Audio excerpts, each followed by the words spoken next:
Thank you so much for having me as well. It's my first time here in India, so it was really exciting to be here since 3 days ago, getting to meet you guys in person, a lot of the developers that I'm speaking with, and also, more importantly, the players. I think Intias also helped me to do a little bit of the start. The way I like to do presentation is I like to ask questions, and I expect an answer from you guys, right? I expect us to be interacting throughout this presentation so that you are not playing Clash Royale or 8-ball pool behind the scene, right? But in return, I promise I'll answer any questions that you have once I finish talking. Is that cool? Cool. So to get things started and for me to understand you guys a little bit more, can I get a show of hands if you guys are a mobile games developer? You make games. Ooh, okay. And how many of you guys are mobile games publishers? So, you publish your own games and other people's games. And I know I see a little bit of in between. You develop your own games, you publish other people's games, and something in between, right? Okay. Clearly, I've seen that a few of you guys have played 8-ball pool before, so that saves my time. I don't have to introduce too much about what we do. But just to get things kick-started a little bit, anybody here wants to guess when was Miniclip founded? 2005, thank you very much, sir. Any other guesses? Sorry, 2008, I hear? Yes? Any other guesses? No? You're all a little bit tired, a little bit quiet today? Exactly, it's the time of flesh, gentlemen, you know us very well. So we were founded originally in 2001, when things were going really, really wrong. When things were going shit, and our co-founder and CEO, Rob Small, decided that he wants to make a platform so that people can play games for free. He thinks that, we're all gamers here in this playroom. Whether or not you play on different mediums, whether it's board games, card games, mobile games, PC games, he believes that all of us are gamers. And he believes that there should be a platform for anyone to have very easy access to games. So when he first started Miniclip.com, it was just him and his co-founder, Tihan Presby, in their bedroom, just two of them in a small town called Guildford in the UK. But in 2001, they found a huge success with this clip called the Dancing Bush. Essentially, it allows you to play as ex-President Bush, getting to do all the freaky dance moves back in the day. So this was the first video clip that went viral across the internet at the time, generating over 1 billion views. Now, obviously, to this day, 1 billion views remains something that's really, really difficult to get, and let alone, 18, 19 years ago. And in 2010, so that slide was intentionally skipped, don't worry. So in 2010, again, we discovered that apart from web, another good platform for our players to discover games is on mobile. So we started making this switch from web to mobile. And going back to the slide before, we grew from one studio in London to cover across 4 different countries in Europe. So I'm based in London, where the legal, finance, commercial people are. My colleague Safal here, he's based in what I call the fun office in Portugal, in Lisbon, where most of our games are made. For example, 8-ball pool, carom, they are made in Portugal. We also have a 3D studio in Italy, in Genoa, where they make our games like Golf Battle. So what's interesting is in the last 9 years that we started making mobile games, is we've generated over 2 billion downloads across all our games, which is about 4 to 50 titles if you count the premium titles that we made before. But what I find really interesting with this number is that the first 1 billion downloads that we generate were actually organic. This was pre-2015, pre-us having a marketing and UA team. So a lot of these downloads, even to this day, remains organic, and most of our players come to know us from their friends, rather than the quiet users. And these are the split in terms of the players that we have. 70% of our players are actually 18 to 35. They are male audience. And these are the DAUs that we have every single day coming into our network alone. And we don't take these numbers for granted, right? It took us 9 years to build this ecosystem up from our web to mobile days, and we're able to retain most of these players now in our mobile ecosystem. And the way we do that is we work with you guys. We work with developers like yourselves. So publishing has always been a DNA here in Miniclip. So like I said, while we have 2 studios that make our own games, since we've always been publishing games from our web base, miniclip.com, we've always loved to work with developers to publish their games. Because we believe by working together, that's how you learn. That's how you learn the best tricks. I may be really good at making multiplayer games, but I might not be the best at making RTS games, for example. And some of you here might have more experience making female games than I would have. And together we believe that if we collaborate and learn together, we will grow our business together. And from there, if we make the pie bigger, everyone gets a slice of the pie. And now some of you have asked me in the last 3 days that I've been here, what do you mean, Jay? What do you mean that you want to work with us? And how are you actually working with developers as publishers? How does that work? So I said, to put it simply, I usually split it into 2 layers. You guys, as the developers, you have a lot of experience working on games. You have a lot of passion in the games that you've made. So you are the best person to be doing any sort of live event, content, technical updates of the game. Whereas we, as the publishers, I have a lot of people in my network. I have over 24 million people in my network. So I know what's best, what's the title that fits into my audience, and how to best sell your games to my audience. Now, if you look at this chart, you might ask me, Jay, where's the revenue guarantee section? Where's the DAU guarantee section? Now, if I can throw the question back to you guys, regardless of whether you're a developer or publisher, who here can guarantee how much money their game will make? Anyone? No one. If you are, I would love to work with you, right? So we can't guarantee that because none of us know. We work in a creative and passionate industry. We can only try and based on data to try and understand our players, but we're never able to say, okay, I think your game is going to make $5 million because it might make 50, or your game is going to make $10 million because it might make 2. But what I, as a publisher, can guarantee you is I will push your games to my players if it's a good fit to my audience. And the way I do it is 2 ways. One is through my existing network of the users that I have. I know exactly what their tastes are like because I've grown them from when they were really young ago. And I'm able to cross-promote from my games to your games. And if I'm unable to do that, I'll use the paid user acquisition channel. So in terms of cross-promotion, what we do is, for example, if you do a sports games, for example, which really coincide with our titles. For example, we have a game called Football Strike. And obviously, we understand that it's a male-focused audience. People who are male players usually like different kind of sports. So we're able to cross-promote from one game to the other.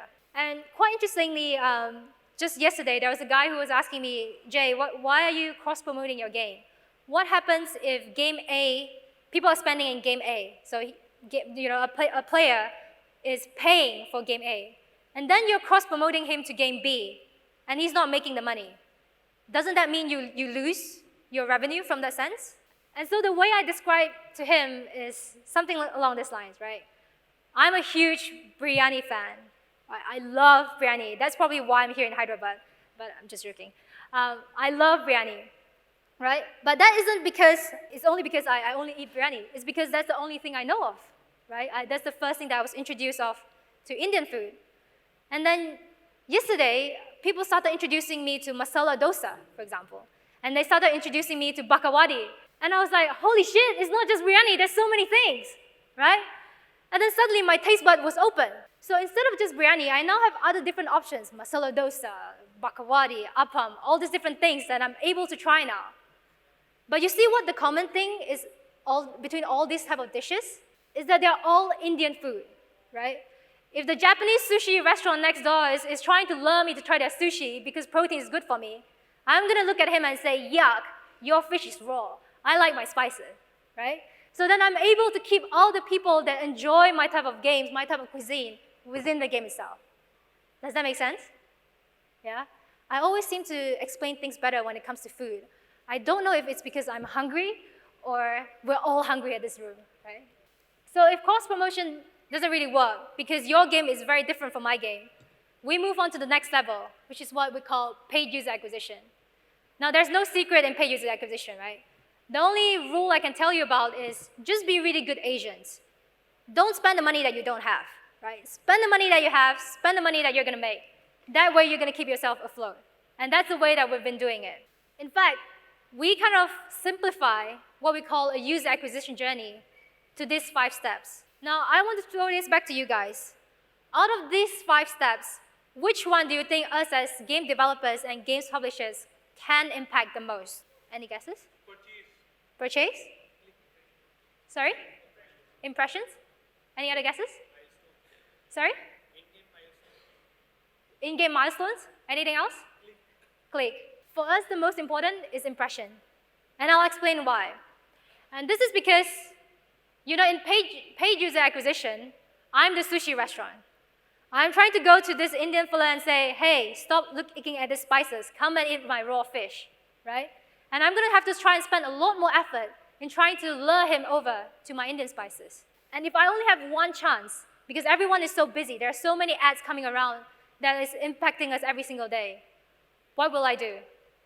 I'll make sure that the ad that I put in front of him is the best ever, sushi ads that he's ever seen in his life. And how can I do that? I do A/B testing. I make sure that the ads that go out suits this audience, hits what he's looking for in this game, and then most importantly, encourage him to come and test my game. So I've been talking for quite a bit now. I'm going to have a little quiz so you don't feel that tired or bored. So usually in all presentations, I know presenters usually stay away from putting 3 videos in one slide, but I'm going to put this out to Imtiaz and his team for this challenge, and hopefully it works. So these 3 are the user acquisition videos that we made for our game Golf Battle. Has anyone played this game before? Good, good, not that many of you. So the rest of you, I'm going to try and lure you to my sushi shop. Check this out, okay? So I want you to guess which one of these videos convert the most players into the game. Now, as you can see, Golf Battle is a real-time 6-player golf game. Really easy and simple to pick up and play. That's the leaderboard. And here's the second one, sorry. This is the second video.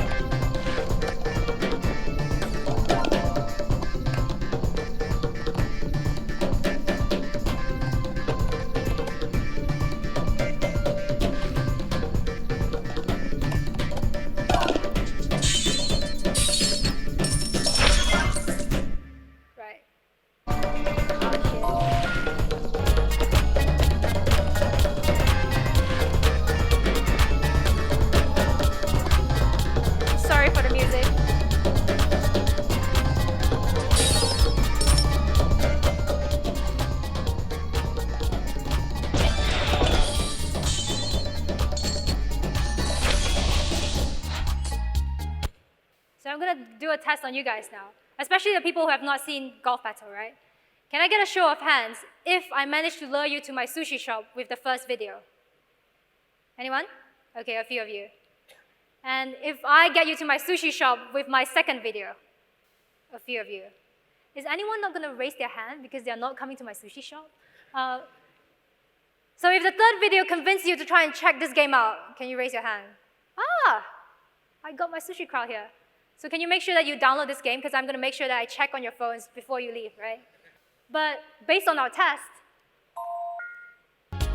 oh shit, the second video, which we passed, is actually the primary driver of installs. So our hypothesis, I'm not sure if that's true or not because the players don't tell us, is that the second video actually shows you as a player the entire journey of going through Golf Battle. It shows you from the first hole to the third hole what you're actually doing. And from there, you know what you're getting. Whereas the first and third video has like different cut scenes, which is why we think people are like, what are we doing in this game? But regardless, I saw all of you raise your hands, right? So make sure you download the game before you leave the room, okay? And moving on, I also wanted to explain next is a little bit about the types of games that we do. So one of the biggest myths I'm here to bust is Miniclip doesn't do hyper-casual games. We are not fans of hyper-casual games. I'm sorry if you're hyper-casual games developers or publisher, we still love you. But we don't do hyper-casual games here at Miniclip, right? Our core audience have always come from our sports categories. And the reason why we do that is because sports is never ending. it doesn't have an expiry date, and it's something that anyone and everyone can easily pick up and play. So we have all types of different sports here. And from there, we expand our category into what we call the casual genre. So with games like Agario, which I think is one of the most mid-core casual game ever. Because if you look at the game, it's super easy to pick up and play, but the depth and strategy within that game is insanely hard. It's not easy at all. And of course, from there, we started having these single-player games that focus on 3D physics. That's also really fun, especially if you only want to spend 5 minutes of your time playing games. And to the other spectrum, we are starting to explore what we call the mid-core titles. And why are we doing that? Now, if you remember a few slides ago, I told you our main players are 18 to 35, 70% male audience. They don't just want sports multiplayer games. They want something that's more action. They want to go crazy. They want to shoot. They want to hunt for the next big thing. So we started working with developers who create good action multiplayer games to try and work with them. For example, Mask Gun, the first screen on the left, is actually a partnership between us and an Indian games developer, June Gaming, that we're trying to work with. Now, this doesn't mean that we're focusing on a single market, but instead, we always look at as a whole, because of the types of audience that we have so many users. I'm sure that we won that someone will try and download, right? I'm sure we'll be able to lure one of them into our sushi shop. So to give you an example, I wanted to especially highlight this game called Bowling King. So this is a game that we work with a Korean developer team called Phoenix Games. So before they were Bluehole Phoenix, they were actually the mobile division of Bluehole Games, which obviously, as you guys all know, was the studio behind PUBG. And we started working with them in 2015 on this game called Bowling King. When they sent this game to us, this was the kind of assets that were in their shop, in their store, in the App Store and Google Play. And we took a look at it and we're like, I think this can be better. So we started working with them to redesign a lot of their UI within the game, a lot of their assets in the store, and obviously to optimize the way they're getting users through their funnel. And even though the game was published 10 months before they gave it to us, we still managed to 10x their revenue. And I think I've repeatedly told developers here, if I'm not making you more money than what you're making now, I failed my job.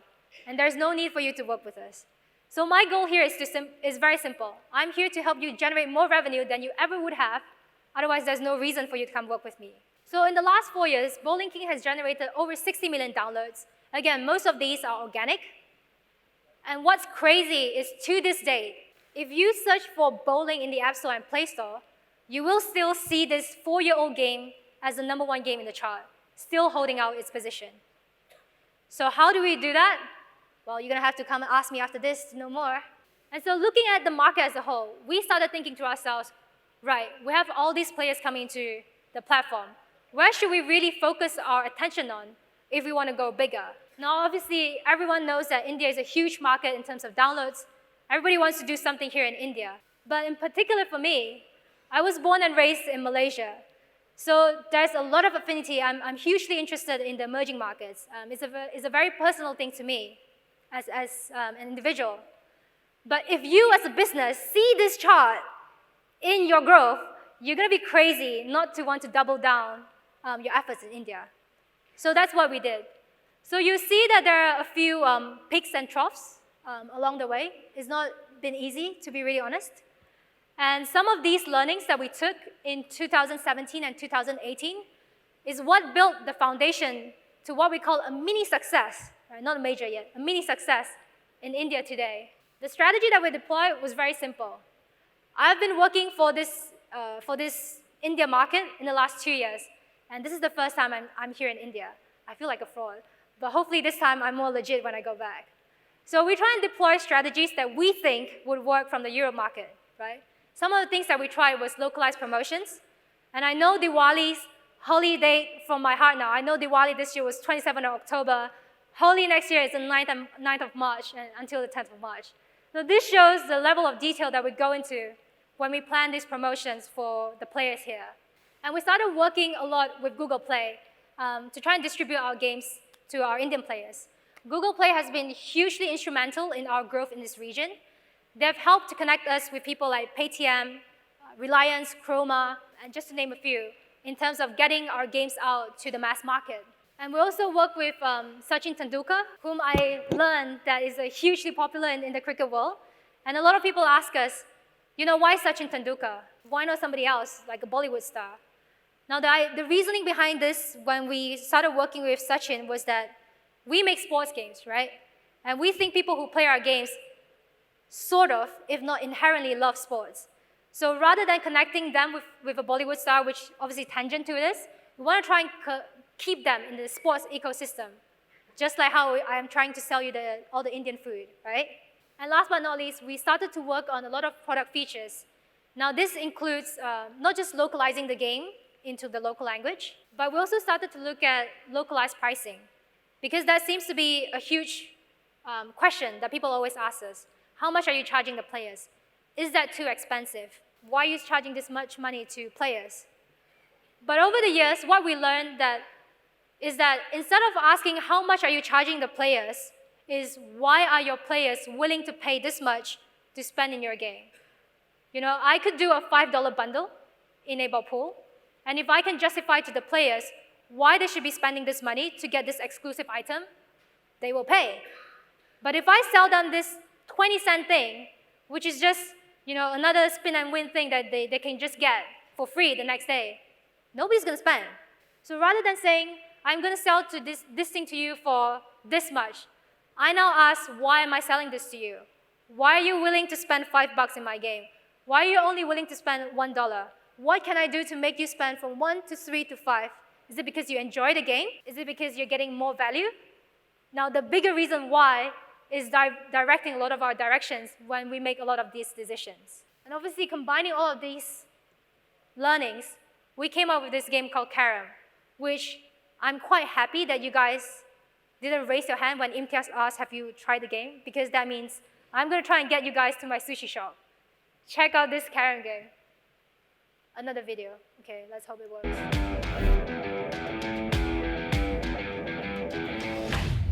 So Carom, as we all know, is a very popular board game out here in India. So we want to make a digital and simple version of the game for people to be able to download and play. It has a lot of the key components of Miniclip games. Multiplayer. Anyone can pick up and play. Your mom, your grandma, your sister will be able to download this and unlock the new tables and really easily pick up the skills to try the game. But what's difficult is while it's very simple to play, it's very hard to master. That's how we try and keep players coming back, because they want to get better in the game. They want to do better. They don't just want to play the game. They want to be the Carom master, the Carom king in this game. So fortunately, the growth of this game has been phenomenal. If you remember my DAU growth earlier in 2019, this game is one of the primary drivers behind the game, because we think that it's finally a game that Indian players understand inherently. They know why they're playing for, and it also combined those kind of strategy learnings that we have in the game before. So for example, a ball pool is almost 100 megabytes in download size, whereas this game is only 42 megabytes in download size. This means that we're able to reach more players despite the device settings, despite their kind of internet connection. With that, ladies and gentlemen, I am done. Thank you very much. Thank you, Jayvian. Thank you so much.